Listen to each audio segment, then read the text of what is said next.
A little bit about the management. Myself, John Barry, and David Furlong started the company over here. John and David are actually ex-Rath Downey.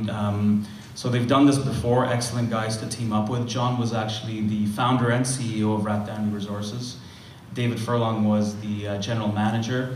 And quickly, I'll just mention Peter McGaw is an advisor. So Peter is really the godfather of, or the brainchild behind Mag Silver's success in Mexico. He's the one that found Valdecañas outside of the Fresnillo district and made Mag Silver a $1 billion market cap company. It's thanks to Peter's ideas.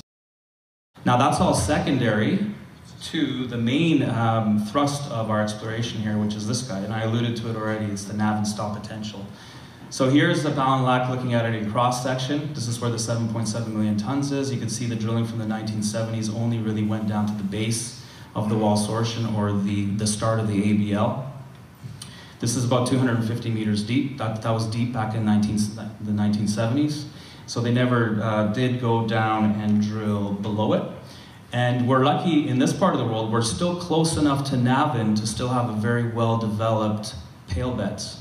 And the pale beds are the second prospective horizon in Ireland for hosting zinc. So most deposits wouldn't have this layer here at all, but we are close enough to Navin to still have it well developed. And herein lies the potential, because no one's actually tested directly underneath the deposit into the pale beds. We know how these deposits form as that fluids move up the fault and then they permeate through the first permeable limestone. In this case, we have the pale beds, as I mentioned. Then they would have notionally moved up to form the deposit that we all know about.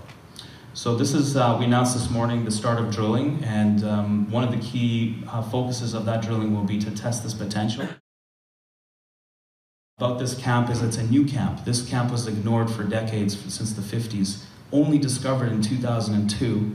And despite it being new, it's already the largest camp in terms of metal endowment in all of Ireland, except for Navin, right? We have 44 million tons in this camp. And despite its large size, the main mineralizing structure has not yet been found. So how do we find that structure? Well, obviously seismics is the answer, as demonstrated by the recent success that Boliden has had at Terra Deeps. So this is the big allure for this camp. And the drilling that we're going to be doing will start in the next few weeks here as well.